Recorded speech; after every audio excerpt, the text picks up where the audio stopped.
Hello दोस्तों, मैं रामका सिंह स्वागत करती हूँ आप सबका आपके यूट्यूब चैनल नॉलेज कॉर्नर में। फ्रेंड्स, यूपी टेट के सीडीपी की क्लास में आई होप आप लोग को अच्छा लग रहा होगा, पसंद आ रहा होगा और समझ में भी आ रहा होगा। कहीं भी कोई भी प्रॉब्लम हो तो कमेंट बॉक्स आपके लिए खुला है। कमेंट करके ज़रूर बताइएगा कि आपको वीडियो कैसा लगा या आपको समझने में क्या प्रॉब्लम हुई, ज़रूर बताइएगा। पहला क्वेश्चन है, डैश के अनुसार बालक का विकास आनुवंशिकता तथा वातावरण का गुणनफल है। यानी वो कौन से साइंटिस्ट हैं जिन्होंने बालक के विकास को आनुवंशिकता व वातावरण का गुणनफल बताया हुआ है। आपके सामने 4 नाम दिया है, वुडवर्थ, गैरट, हॉलैंड या फिर थांडाइक। इसका जो सही जवाब हो जाएगा वो हो जाएगा ऑप्शन ए, वुडवर्थ। वुडवर्थ नाम के साइंटिस्ट हैं जिन्होंने आनुवंशिकता यानी कि जेनेटिक्स से व्यवहार के रचना तंत्र का निर्माण होता है तथा वातावरण उस रचना तंत्र के व्यवहार की एक निश्चित दिशा विकसित करती है, इस बारे में बताया हुआ है। क्या बताया कि आनुवंशिकता जो है इसके द्वारा व्यवहार के रचना तंत्र का निर्माण होता है और जो वातावरण होता है ये उस रचना तंत्र के व्यवहार की एक दिशा निश्चित करती है। बीज में वृक्ष बनने की संभावना निहित रहती है, लेकिन वातावरण के आधार पर उसके विकास का स्तर निर्धारित होता है। दोनों में से किसी एक के अभाव में वृक्ष जो है वो समुचित ढंग से विकसित होना संभव नहीं है। इसलिए वुडवर्थ का मानना है कि बालक का जो विकास है वो आनुवंशिकता और वातावरण दोनों का गुणनफल होता है। ऑप्शन ए इसका बिल्कुल सही जवाब हो जाएगा। अगला क्वेश्चन, मनोविज्ञान ने सर्वप्रथम अपनी आत्मा का परित्याग किया, फिर अपने मन और फिर अपनी चेतना का। अभी वह एक प्रकार के व्यवहार को समोजे हुआ है। यह कथन किसका है कि मनोविज्ञान जो है इसने सबसे पहले अपनी आत्मा का परित्याग किया, फिर अपने मन का और उसके बाद चेतना का। अभी वो जो है एक प्रकार के व्यवहार को संजोए हुए है। ये कथन किसने दिया था? टिंचनर, वुंड, वुडवर्थ या फिर मैक्यूडल। इसका सही जवाब हो जाएगा ऑप्शन सी, वुडवर्थ। वुडवर्थ नाम के साइंटिस्ट थे। ये जो है यूनानी भाषा के बारे में ज्ञाता थे। इन्होंने बताया कि जो मनोविज्ञान यानी साइकोलॉजी है, इन्होंने साइकोलॉजी को 2 भागों में बांटा, एक साइको और दूसरा लोगस। साइकोलॉजी का अर्थ इन्होंने बताया कि आत्मा का अध्ययन साइकोलॉजी का अर्थ होता है। इनके अनुसार इन्होंने जो बताया वो बताया कि मनोविज्ञान का जो विषय है वो बदलता रहता है।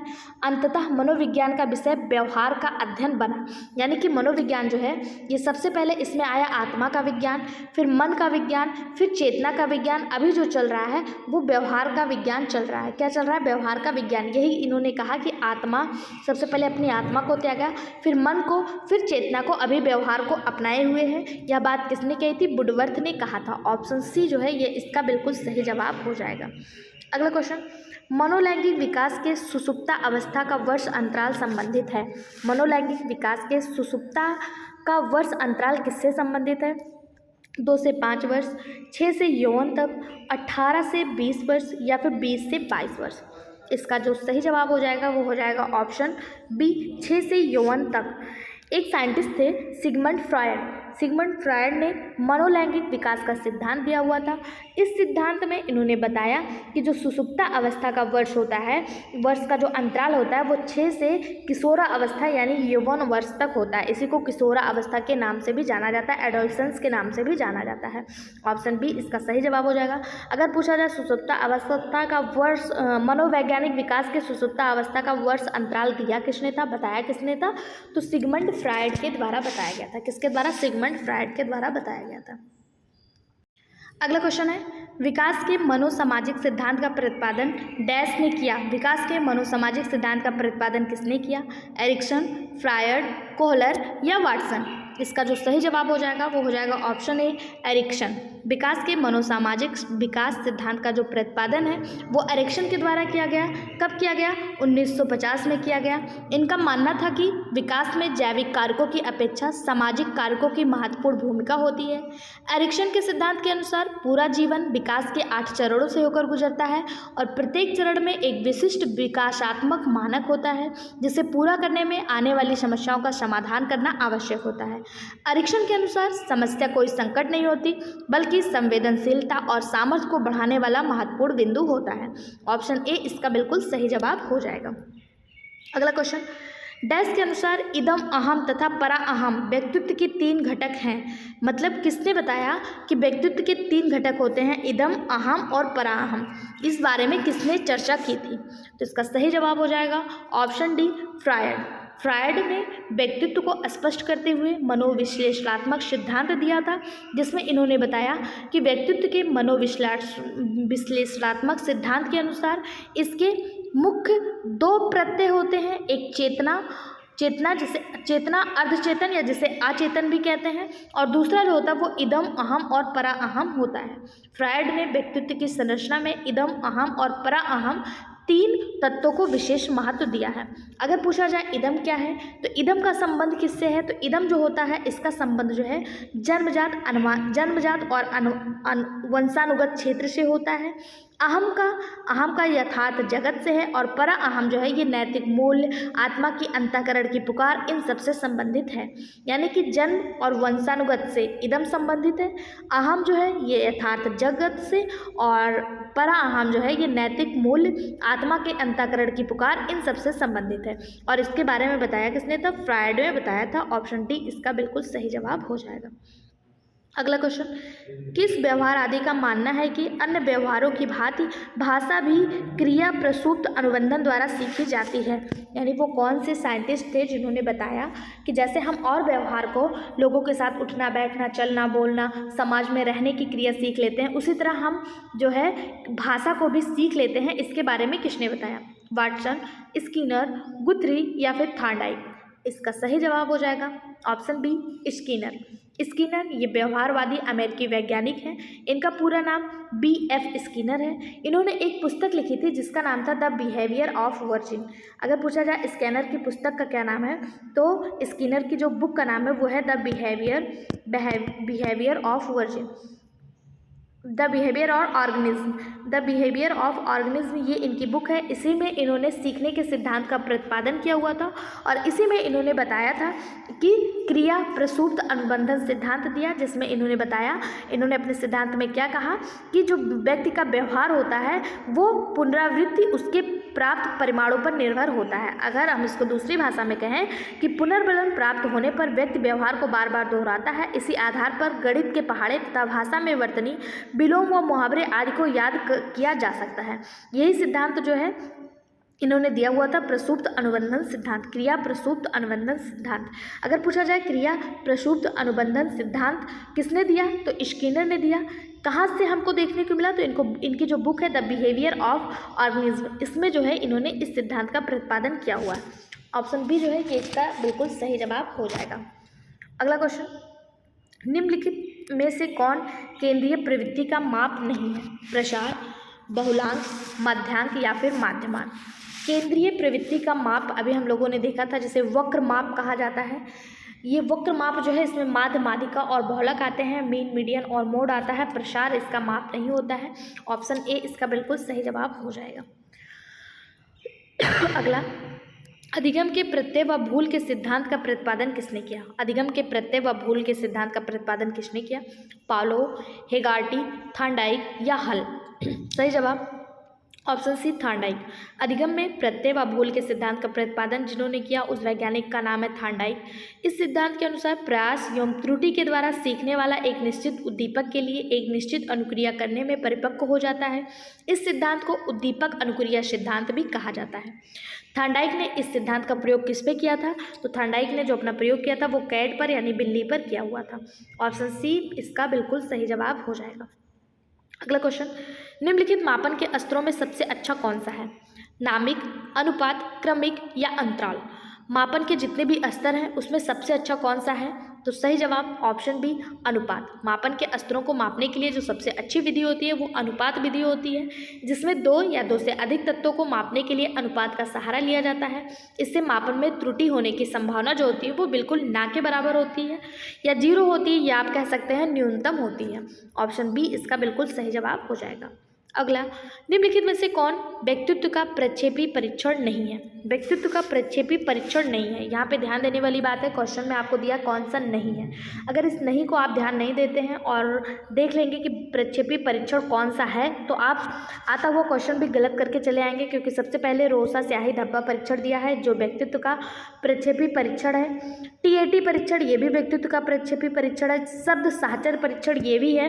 जबकि 16 PF परीक्षण ये आपको इसके पहले के एग्जाम, एक और एग्जाम में देखने को मिला, ये रिपीटेड क्वेश्चन है, ये आपका प्रक्षेपी परीक्षण नहीं है। अगर ये प्रक्षेपी परीक्षण नहीं है तो ये क्या है, ये अप्रक्षेपी परीक्षण है, जिसमें व्यक्ति के सामने प्रश्नों को रखा जाता है तथा उनका जवाब प्रश्न के विकल्प से प्राप्त किया जाता है। इसका सही जवाब ऑप्शन डी हो जाएगा। अगर पूछा जाए इनमें प्रश्नों की संख्या कितनी होती है अप्रक्षेपी परीक्षण में, तो इसमें 164 क्वेश्चन होते हैं। कितने? 164 पर क्वेश्चन होते हैं। जबकि रोसा स्याही, धब्बा परीक्षण, टीएटी परीक्षण और शब्द साहचर्य परीक्षण ये जो है ये प्रक्षेपी परीक्षण होते हैं। अगर पूछा जाए प्रक्षेपी परीक्षण होता क्या है, तो इसमें व्यक्ति के विचारों की अभिव्यक्ति होती है तथा उसके अभिव्यक्ति से उसके व्यक्तित्व का मापन होता है। प्रक्षेपी परीक्षण क्या है, तो इसमें जो व्यक्ति होता है वो अपने विचारों को रख सकता है, उसके मन में जो भी विचार हैं वो उनको कह सकता है और उससे जो है उसके व्यक्तित्व का अनुमान लगाया जाएगा, उसके व्यक्तित्व को मापा जाएगा। जबकि जो 16 PF परीक्षण है ये जो है ये अप्रक्षेपी परीक्षण होता है और इसमें बहुत सारे क्वेश्चन पूछे जाते हैं। जैसे इस समय आपका जो ऑब्जेक्टिव टाइप क्वेश्चन होता है, इस टाइप के क्वेश्चन पूछा जाता है और उनके जवाब जो है विकल्प के माध्यम से आपको सॉल्व करने होते हैं। क्वेश्चन कितने होते हैं? 164 क्वेश्चन होते हैं। इससे जो है व्यक्ति के व्यक्तित्व का मापन किया जाता है इस क्वेश्चन के आधार पर। ऑप्शन डी इसका सही जवाब हो जाएगा। अगला, आवश्यकता का पदानुक्रम सिद्धांत द्वारा प्रतिपादित किया गया था। वाटसन, मैस्लो, कोहलर या फिर पालो। आवश्यकता का पदानुक्रम किसके द्वारा प्रतिपादित किया गया, तो सही जवाब हो जाएगा ऑप्शन बी, मैस्लो के द्वारा। किसके द्वारा? मैस्लो के द्वारा। मैस्लो ने मनुष्य की 5 आवश्यकताओं को चिन्हित किया जिससे मनुष्य जो है वो अभिप्रेरित होता है। कौन कौन सी आवश्यकताएं होती हैं इसे आप ग्राफ के माध्यम से समझ सकते हैं। सबसे पहला जो होता है वो शारीरिक, दूसरा सुरक्षात्मक, फिर सामाजिक, फिर सम्मान, फिर अनुभूति। यानी कोई भी व्यक्ति है तो सबसे पहले वो अपनी शारीरिक ज़रूरतें पूरी करेगा, फिर जब उसकी शारीरिक ज़रूरतें, उससे रोटी कपड़ा मकान मिल जाएगा, उसके बाद वो अपने लिए सुरक्षा की व्यवस्था करेगा और जब उससे सुरक्षित चीज़ें मिल जाएंगी, सुरक्षित रहने का स्थान मिल जाएगा तो वो समाज में अपना स्थान बनाना चाहेगा। जब वो सामाजिक तौर पर उठने बैठना बोलना सीख जाएगा उसके बाद वो समाज से क्या चाहेगा, सम्मान चाहेगा और जब उसे सारी चीज़ें मिल जाएगी तो वो आत्म अनुभूति करने लगेगा, अपने आप को मतलब अच्छा फील करने लगेगा। ये सिद्धांत किसने दिया था? ऑप्शन बी ने, मैस्लो के द्वारा दिया गया था, जो ऑप्शन बी में लिखा हुआ है, तो ऑप्शन बी इसका बिल्कुल सही जवाब हो जाएगा। ये सिद्धांत मैस्लो ने दिया कब था, तो ये दिया था 1954 में, 1954 में ये सिद्धांत दिया गया था। अगला क्वेश्चन, निम्नलिखित में से किसको मुख्य यानी कि आधिकारिक ग्रंथि कहते हैं? मेन ग्लैंड कौन सी है? थायराइड ग्लैंड, एड्रिनल ग्लैंड, अंतःस्रावी ग्लैंड या पीयूष ग्लैंड? कौन सी वो ग्रंथि है जिसे मुख्य ग्रंथि कहा जाता है? तो इसका सही जवाब हो जाएगा ऑप्शन डी, पीयूष ग्लैंड, जिसे पिट्यूटरी ग्लैंड के नाम से भी जाना जाता है। ये मुख्य ग्रंथि होती है क्योंकि इस ग्रंथि के द्वारा ही और सारी ग्रंथियों को नियंत्रित किया जाता है। इसे ग्लैंड ऑफ ग्लैंड के नाम से भी जाना जाता है, यानी ग्रंथियों का ग्रंथि भी कहा जाता है। मास्टर ऑफ ग्लैंड के नाम से भी इसी को जाना जाता है। ऑप्शन डी इसका सही जवाब हो जाएगा, पिट्यूटरी ग्लैंड। अगला, डैश ने सामूहिक अचेतन का संप्रत्यय दिया था। किसने जो है सामूहिक अचेतन का संप्रत्यय दिया था?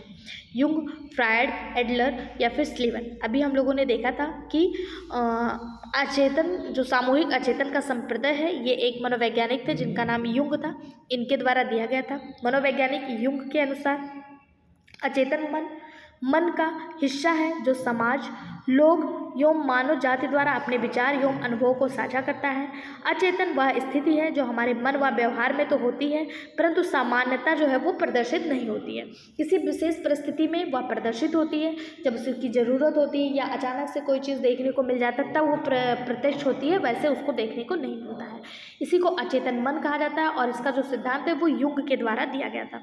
ऑप्शन ए इसका बिल्कुल सही जवाब हो जाएगा।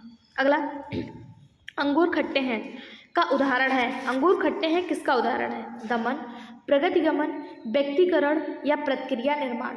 किसका उदाहरण है? तो इसका सही जवाब हो जाएगा अंगूर खट्टे हैं। ये एक मुहावरा है और इसका अर्थ होता है कि व्यक्ति कोई चीज़ पाना चाह रहा है और उसको वो चीज़ नहीं मिल रहा है, तो वो कह रहा है कि ये चीज़ अच्छी ही नहीं है, मुझे चाहिए ही नहीं, ये इसका अर्थ होता है। और ये जो है ये व्यक्तिकरण का उदाहरण है। किसका? युक्तिकरण का उदाहरण है।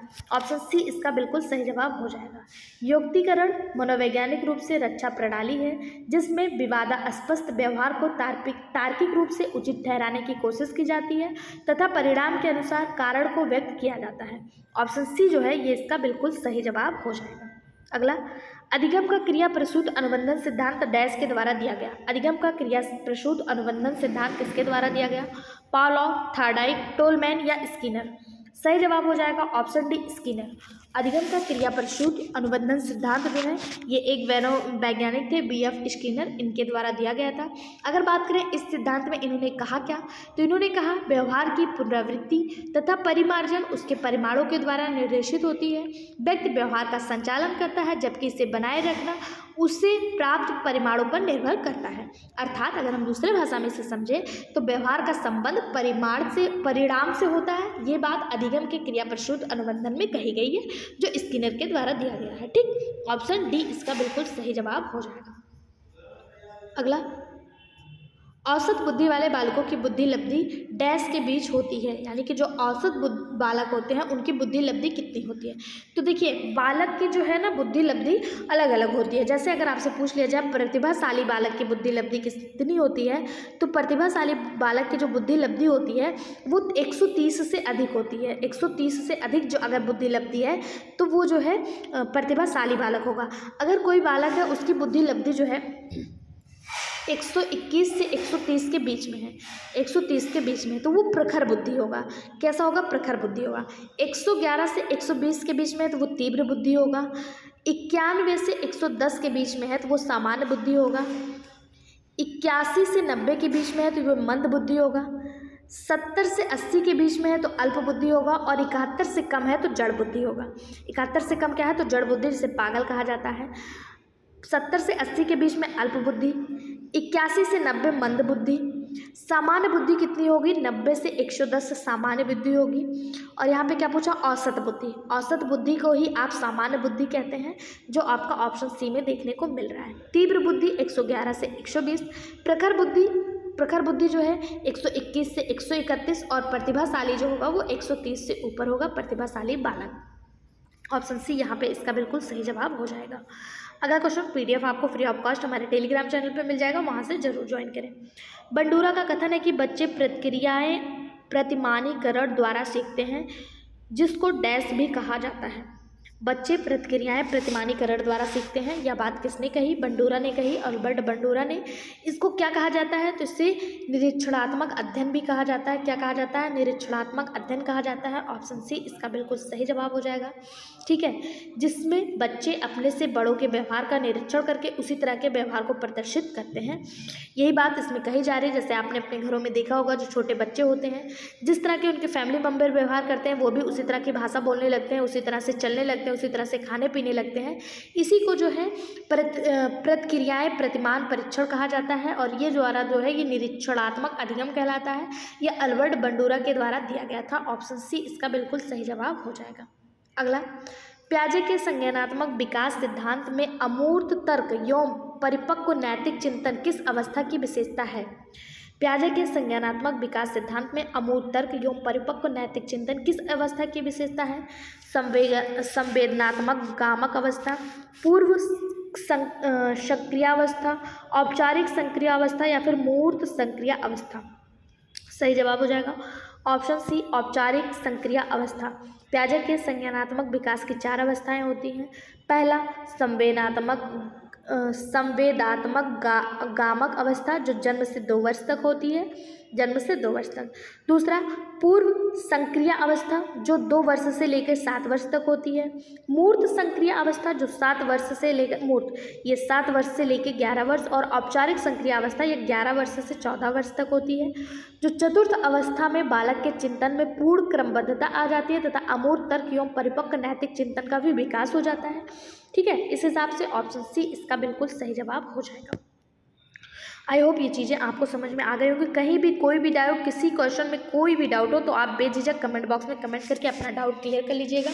टेलीग्राम भी आपके लिए बिल्कुल खुला हुआ है, आप वहाँ पे अपने सारे डाउट क्लियर कर सकते हैं। कमेंट बॉक्स आपके लिए ओपन है, वहाँ पे अपने डाउट क्लियर कर सकते हैं। अगला क्वेश्चन है डैश जन्मजात व्यक्तित्व गुणों का योगफल है। जन्मजात व्यक्तित्व गुणों का योगफल कौन है? समानता, निरंतरता, वंशानुक्रम और युयुक्ता। इसका सही जवाब हो जाएगा ऑप्शन सी, वंशानुक्रम। और वंशानुक्रम यानी आनुवांशिकता जो है, आनुवांशिकता का विकास शारीरिक और मानसिक गुणों के संचरण से होता है, जो माता पिता से बच्चों के जीन्स मतलब माता पिता के जीन्स के माध्यम से बच्चों में प्रवेश करते हैं। इसी को वंशानुक्रम का निर्धारण भी कहा जाता है। इसलिए कहा जाता है कि वंशानुक्रम जन्मजात व्यक्तित्व गुणों का योगफल होता है। मतलब सिंपल सी बात ऐसे समझिए, माता पिता हैं, ये मान लीजिए इनके जो लक्षण है वो इनके बेटे में आ गया, इनकी बेटी में आ गया, इसी को वंशानुगत लक्षण कहा जाता है। और ये वंशानुक्रम के कारण होता है, यानी एक वंश से दूसरी पीढ़ी में आना, एक पीढ़ी से दूसरी पीढ़ी में लक्षण को आना वंशानुक्रम कहा जाता है। ऑप्शन सी इसका बिल्कुल सही जवाब हो जाता है। अगला, मनोवैज्ञानिकों के अनुसार निम्नलिखित में से किस विधि द्वारा मूल प्रवृत्तियों में परिवर्तन लाया जा सकता है? सहसंबंध विधि, मार्गांतरीकरण विधि, विलयन विधि या फिर नवीनीकरण विधि। किसके द्वारा जो है व्यक्ति की जो मूल प्रवृत्ति है उसमें परिवर्तन लाया जा सकता है? तो इसका सही जवाब हो जाएगा ऑप्शन बी, मार्गांतरीकरण विधि। मार्गांतरीकरण अर्थात इसे आप पुनर्निर्देशन कह सकते हैं। इसके द्वारा जो व्यक्ति की मूल प्रवृत्ति होती है उसमें परिवर्तन लाया जाता है। अगर पूछा जाए मार्गांतरीकरण क्या है, तो मूल प्रवृत्ति की क्रियाशीलता को अच्छे कार्य या अच्छी दिशा की तरफ मोड़ना ही मार्गांतरीकरण कहते हैं। देखिए, जैसे कोई बच्चा है, उसका बहुत माइंड शार्प है, लेकिन वो अपने माइंड को गलत चीज़ों में लगा रहा है, लड़ाई झगड़े में लगा रहा है, एक दूसरे को लड़ाने में लगा रहा है। उसी बच्चे के माइंड को अगर आप सही दिशा में मोड़ देते हैं, एक सही दिशा दे देते हैं, एक सही डायरेक्शन दे देते हैं कि तुम अगर पढ़ लोगे, तुम ये कर लोगे, तुम अच्छा नाम कमाओगे, अच्छे पैसे कमाओगे, तो इसी को सही डायरेक्शन देना ही मार्गांतरीकरण कहते हैं। यानी एक मार्ग से दूसरे मार्ग पर ले जाना, गलत मार्गों से सही मार्गों पर ले जाना मार्गांतरीकरण कहलाता है। ऑप्शन बी इसका बिल्कुल सही जवाब हो जाएगा। अगला क्वेश्चन, प्रत्ययों का बनते रहना एक प्रक्रिया है। प्रत्ययों का बनते रहना किसकी प्रक्रिया है? विषय, अनियमितता, सामायिक या फिर संचयी। सही जवाब ऑप्शन डी, संचयी। प्रत्ययों के बनते रहना एक संचयी प्रक्रिया है, जिसके अंतर्गत अलग अलग तथ्यों का संग्रह करके प्रत्ययों का निर्माण किया जाता है। संचयी का तात्पर्य क्या होता है? संचय का मतलब होता है इकट्ठा करना, संग्रहण करना, ये इसका तात्पर्य होता है। ठीक है, तो ऑप्शन डी इसका बिल्कुल सही जवाब हो जाएगा। अगला, निम्नलिखित में से कौन सा भूलने का कारण नहीं है? मानसिक द्वंद्व, पुनरावृत्ति का अभाव, सीखने की मात्रा या शिक्षक की योग्यता। देखिए, भूल आप किससे जाते हैं? अगर आपके दिमाग में कोई विचार चल रहा है, कोई चीज़ आपने पढ़ी और आपका उसमें मन नहीं लग रहा है, जैसे मैं आपको अभी क्लास करा रही हूँ, आपका दिमाग है मैं रेस्टोरेंट जाता, बर्गर खाता, पिज्ज़ा खाता, पार्टी करता, तो ये आपके दिमाग में मानसिक द्वंद्व चल रहा है, तो आपको कोई चीज़ याद नहीं होगा। अगर आपने कोई चीज़, जैसे मैंने आपको ये क्वेश्चन बताया और आपने एक बार पढ़ लिया, दोबारा इसका रिवीजन नहीं किया, पुनरावृत्ति नहीं की, तो ये तब भी आपको ये चीज़ें याद नहीं होगी। सीखने की मात्रा, ये भी भूलने का कारण नहीं होता है। जो भूलने का कारण नहीं होता वो शिक्षक की योग्यता। शिक्षक की योग्यता से आप कैसे भूलेंगे बताइए? भूलेंगे तब जब आपके मन में कोई मानसिक द्वंद्व चल रहा होगा, आप कोई चीज़ पढ़ेंगे नहीं, आपके सीखने का कोई लिमिट नहीं होगा, तब आप चीज़ों को भूल जाएंगे। लेकिन शिक्षक की योग्यता जो है ये भूलने के कारण पर बिल्कुल डिपेंड नहीं करती, शिक्षक कितना योग्य है। शिक्षक आपको एक बार कोई चीज़ बता के निकल जाएगा, उसके बाद आप उसको रिवीजन नहीं करेंगे, तब आप भूलेंगे। शिक्षक की योग्यता का इससे कोई लेना देना नहीं है। ठीक है, ऑप्शन डी इसका बिल्कुल सही जवाब हो जाएगा। अगला, स्पीयरमैन 1904 के अनुसार तर्क करने की क्षमता और समस्या समाधान करने की क्षमता कहलाती है। स्पीयरमैन, इन्होंने जो है 1904 में तर्क करने की क्षमता और समस्या समाधान करने की क्षमता बताया हुआ था, ये क्या कहलाती है? एस कारक, जी कारक, विशिष्ट बुद्धि या फिर सांस्कृतिक बुद्धि। सही जवाब जो इसका हो जाएगा वो कहलाएगा ऑप्शन बी, जी कारक। ब्रिटेन के एक मनोवैज्ञानिक थे जिनका नाम स्पीयरमैन था। इन्होंने बुद्धि के द्विकारक सिद्धांत का प्रतिपादन किया था। इस सिद्धांत के अनुसार इन्होंने बुद्धि को दो कारकों में विभाजित किया, एक था आपका जी फैक्टर और दूसरा था आपका एस फैक्टर। अगर बात करें जी फैक्टर की, जो यहाँ पे दिया हुआ है, जी फैक्टर क्या है? तो जी कारक एक जन्मजात प्रतिभा कारक के रूप में माना जाता है और प्रत्येक व्यक्ति में इसकी मानसिक क्षमता भिन्न भिन्न प्रकार की होती है। इसलिए प्रत्येक व्यक्ति में प्रत्येक मानसिक कार्य करने की क्षमता भी निश्चित होती है। अतः जी कारक के कारण ही तर्क करने की क्षमता और समस्या समाधान करने की जो क्षमता है उसका निर्धारण होता है। ठीक, ऑप्शन इसका जो सही जवाब हो जाएगा ऑप्शन बी हो जाएगा। अगला क्वेश्चन, पढ़ते समय सामान्य कक्षा में अध्यापक का सर्वाधिक ध्यान किस मनोवैज्ञानिक तथ्य पर होना चाहिए। सामान्य कक्षा है और उसमें अध्यापक जो है अगर वो पढ़ा रहा है कोई चीज़, सारी पढ़ाते टाइम दिया हुआ है, पढ़ाते टाइम, तो उसका ध्यान किस में होना चाहिए। शिक्षण तकनीक, शारीरिक दक्षता, व्यक्तित्व भिन्नता या फिर पारिवारिक स्थिति। देखिए, अगर कोई अध्यापक है और वो पढ़ा रहा है और वो चाहता है कि बच्चा जो है अच्छे से पढ़े, तो उसको उसके व्यक्तित्व भिन्नता पर ध्यान देना होगा, क्योंकि प्रत्येक बालक ऐसे मतलब उनके जो बुद्धि का स्तर होता है वो अलग अलग होता है। किसी बालक को बहुत जल्दी चीज़ें समझ में आ जाती है, बहुत किसी भी लैंग्वेज में आप समझाइए समझ में आ जाती है। किसी बच्चे को आपको बहुत चीज़ों को तोड़ मरोड़ के समझाना पड़ता है तब समझ में आता है। यानी उनकी जो बुद्धि क्षमता होती है, उनकी जो मानसिक क्षमता होती है वो अलग अलग होता है, उनके वातावरणीय स्थिति भी अलग अलग होती है। इस कारण जो टीचर होता है उसको उसके व्यक्तित्व भिन्नता की ओर ध्यान देना चाहिए। ऑप्शन सी इसका बिल्कुल सही जवाब हो जाएगा। अगला क्वेश्चन, अधिगम हस्तांतरण के द्वितत्व सिद्धांत के प्रवर्तक हैं थॉर्नडाइक, स्पीयरमैन, जड या गिलफोर्ड। द्वितत्व सिद्धांत जिसमें हमने अभी आपको बताया जी फैक्टर और एस फैक्टर, इसके बारे में किसने बताया था, तो स्पीयरमैन ने बताया था। किसने बताया था, स्पीयरमैन ने बताया था। ऑप्शन बी इसका बिल्कुल सही जवाब हो जाएगा। आमतौर पर जीवन में समान बुद्धि का उपयोग किया जाता है। जहाँ तक विशिष्ट बुद्धि का प्रश्न है वह हर व्यक्ति के भिन्न प्रकार की होती है। स्पीयरमैन के अनुसार अधिगम हस्तांतरण विशिष्ट योग्यता में ना होकर समान योग्यता में होता है। यानी जो अधिगम होता है, जो शिक्षा होती है, वो विशिष्ट ना होकर कैसा होती है, सामान्य होती है, यानी जी फैक्टर में होती है, जो भी आपको आगे क्वेश्चन में देखने को मिला था। अगला क्वेश्चन, सीखी हुई बात को स्मरण रखने या पुनर्स्मरण करने की असफलता क्या कहलाती है। सीखी हुई बात को स्मरण रखने और उनको पुनः से याद करने की असफलता, यानी वो आपको नहीं हो रहा है, ये क्या कहलाता है, पुनर्स्मरण, विस्मृति, संवेदना या फिर स्मृति। देखिए यहाँ पे एक चीज़ को ध्यान देना, यहाँ असफलता दिया है। आपने कोई बात सीखी, वो आपको याद नहीं है, याद नहीं हो पा रहा है, या आप उसको रिकॉल नहीं कर पा रहे हैं, तो वो क्या कहलाएगा, विस्मृति, यानी भूल जाना ही तो कहलाएगा। वो क्या कहलाएगा, विस्मृति कहलाएगा।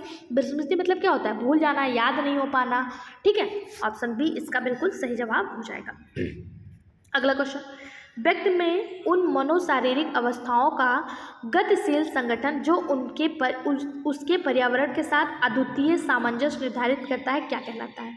व्यक्तित्व, समायोजन, संवेदना या चरित्र। सही जवाब ऑप्शन ए व्यक्तित्व। एक साइंटिस्ट थे आलपोर्ट के अनुसार व्यक्तित्व व्यक्ति में उन मनोशारीरिक अवस्थाओं का गतिशील संगठन है जो उसके पर्यावरण के साथ उसका अद्वितीय सामंजस्य निर्धारित करता है। अगर हम दूसरे भाषा में कहें तो व्यक्तित्व की प्रकृति संगठनात्मक तथा गत्यात्मक होती है। व्यक्तित्व में मानसिक तथा शारीरिक दोनों प्रकार के गुण समाहित होते हैं तथा व्यवहारिक वातावरण के साथ समायोजन से अभिलक्षित होते हैं। ऑप्शन ए जो है ये इसका बिल्कुल सही जवाब हो जाएगा। अगला क्वेश्चन, सामान्य पुरुष में एक्स वाई गुणसूत्र होते हैं जबकि सामान्य महिला में क्या होता है। देखिए ये बहुत कॉमन सा सेंस है, बहुत कॉमन सा क्वेश्चन है, इसे लिंग गुणसूत्र के नाम से जाना जाता है। सामान्य पुरुष में एक्स वाई गुणसूत्र होते हैं और सामान्य महिला में एक्स एक्स गुणसूत्र होता है। एक्स एक्स गुणसूत्र आपको कहाँ दिया है, ऑप्शन ए में। ऑप्शन ए ही इसका बिल्कुल सही जवाब हो जाएगा। अगला क्वेश्चन, एक मिनट। अगला क्वेश्चन है, प्राप्तांकों के समूह का वह बिंदु जिसके नीचे समूह के आधे प्राप्तांक और जिसके ऊपर समूह के आधे प्राप्तांक होते हैं क्या कहलाता है।